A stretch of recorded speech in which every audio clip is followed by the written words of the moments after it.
आदरणीय अध्यक्ष जी,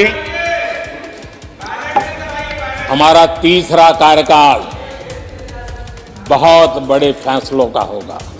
নমস্কার, আপনাদের সবাইকে স্বাগত। প্রধানমন্ত্রীর এক কথাতেই সারা বিশ্ব তোলপাড়। ভারতের তৃতীয়বার প্রধানমন্ত্রী হবার পরে ভারত বড় সিদ্ধান্ত নেবে। এই বক্তব্য তিনি বলেছেন পার্লামেন্টে গত 5 তারিখে। এই বক্তব্য সামনে আসার পর থেকেই সারা বিশ্বে আলোচনা তো শুরু হয়েছেই, কিন্তু পাকিস্তানের ভিতরে তোলপাড় শুরু হয়ে গেছে।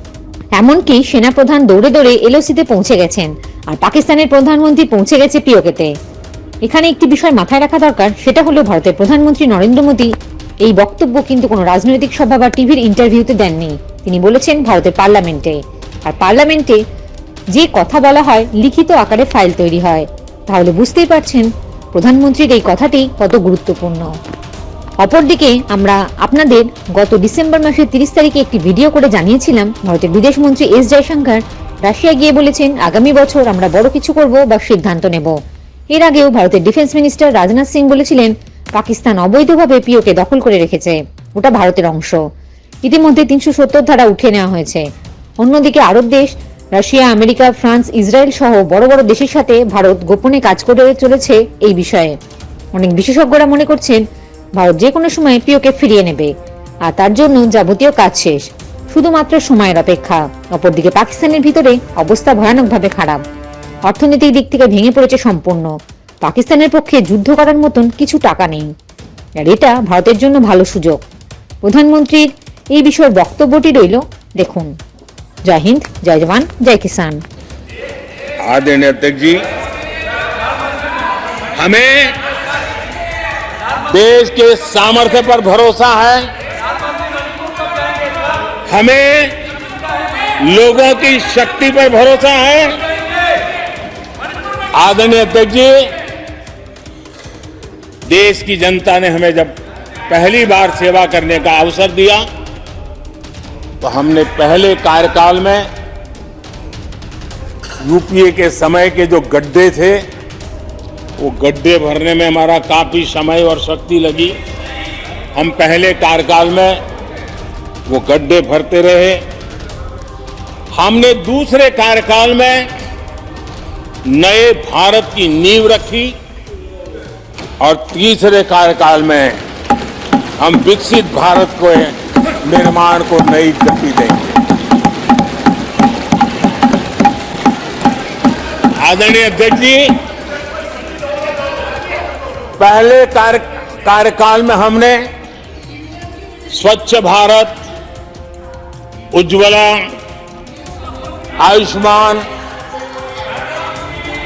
आयुष्मान भारत, बेटी बचाओ बेटी पढ़ाओ, उसी प्रकार से सुगम्य भारत, डिजिटल इंडिया, ऐसे कितने ही जनहित के कामों को अभियान का स्वरूप देकर के आगे बढ़ाए। टैक्स व्यवस्था आसान हो, इसके लिए जीएसटी जैसे निर्णय लिए, और हमारे इन कामों को देख करके जनता ने भरपूर समर्थन दिया। जनता ने बहुत आशीर्वाद दिए, पहले से भी ज्यादा आशीर्वाद दिए, और हमारा दूसरा कार्यकाल प्रारंभ हुआ। दूसरा कार्यकाल संकल्पों और वचनों की पूर्ति का कार्यकाल रहा।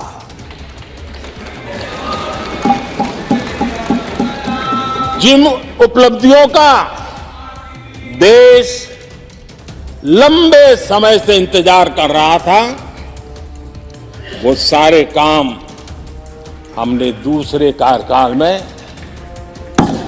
पूरे होते देखे। हम सब ने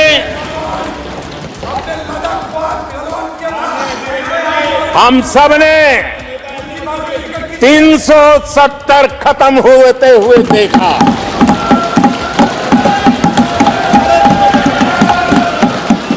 इन्हीं माननीय सांसदों के आंखों के सामने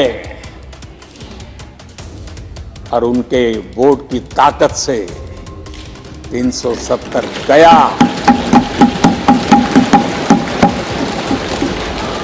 नारी शक्ति वंदन अधिनियम ये दूसरे कार्यकाल में कानून बना। आदरणीय अध्यक्ष जी, अंतरिक्ष से लेकर के ओलंपिक तक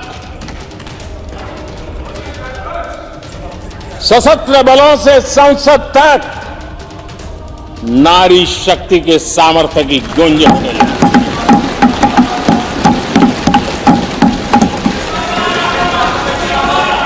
ये नारी शक्ति के सशक्तिकरण को आज देश ने देखा है। आदरणीय अध्यक्ष जी, उत्तर से दक्षिण तक, पूरब से पश्चिम तक लोगों ने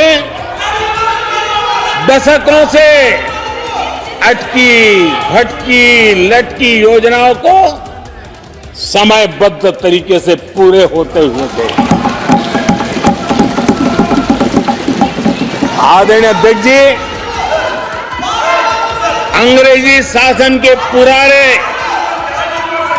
दंड प्रधान कानूनों से हम please please please please please माननीय सदस्यगण, सदन के नेता बोल रहे हैं, आपको प्लीज आप समझाइए। सदन के नेता बोल रहे हैं, आपको मैंने सबको पर्याप्त समय पर्याप्त अवसर दिया था। यह तरीका गलत है, यह हमें मर्यादा बना के रखना पड़ेगा। प्लीज बैठे बैठे कोई टिप्पणी नहीं करेगा। Please please please please no, गलत तरीका, गलत तरीका। माननीय प्रधानमंत्री जी,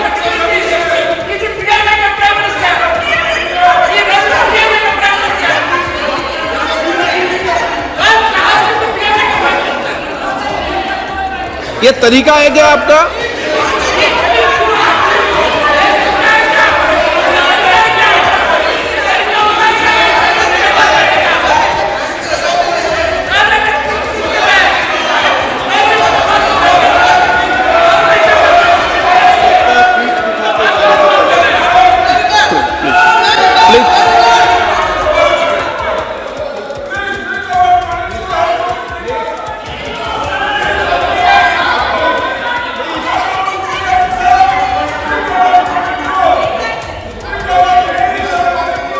आदरणीय अध्यक्ष जी,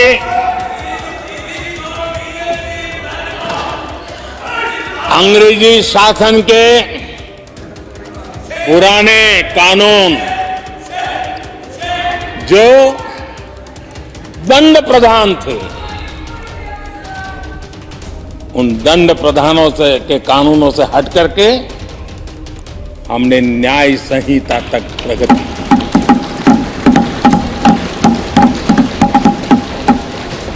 हमारी सरकार ने सैकड़ों ऐसे कानूनों को समाप्त किया जो अप्रासंगिक हो गए थे। सरकार ने 40,000 से ज्यादा कंप्लायंसेस खत्म कर दिए। आदरणीय अध्यक्ष जी, भारत ने अमृत भारत और नमो भारत ट्रेनों से भविष्य की उन्नति के सपने थे।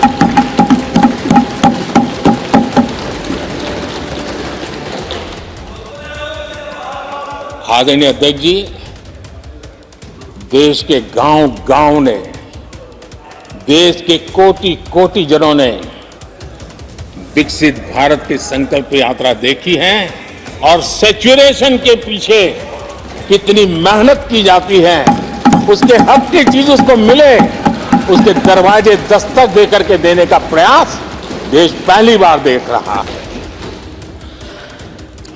आदरणीय अध्यक्ष जी, भगवान राम, आदरणीय अध्यक्ष जी, भगवान राम न सिर्फ अपने घर लौटे बल्कि एक ऐसे मंदिर का निर्माण हुआ जो भारत की महान सांस्कृतिक परंपरा को नई ऊर्जा देता रहेगा। और आदरणीय अध्यक्ष जी, अब हमारी सरकार का तीसरा कार्यकाल भी बहुत दूर नहीं है। ज्यादा से ज्यादा 100-125 दिन बाकी है। और अब की बार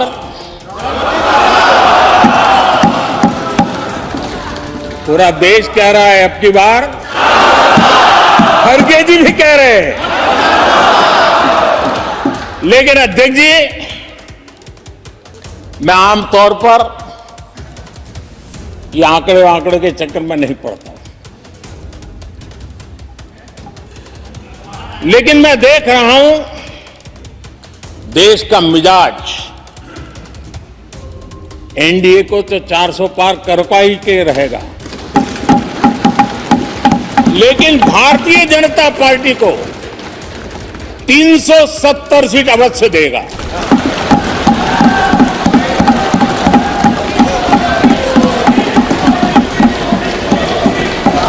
बीजेपी को 370 सीट और एनडीए को 400 पार।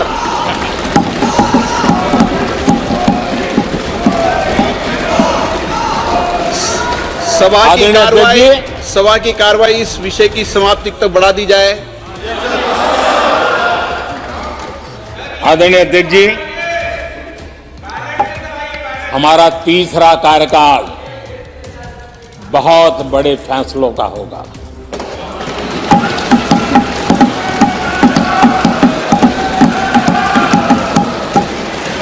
मैंने लाल किले से कहा था और राम मंदिर प्राण प्रतिष्ठा के समय भी मैंने उसको दोहराया था। मैंने कहा था, देश को अगले 1000 वर्षों तक समृद्ध और सिद्धि के शिखर पर देखना चाहिए। तीसरा कार्यकाल अगले 1000 वर्षों के लिए एक मजबूत नींव रखने का कार्यकाल होगा।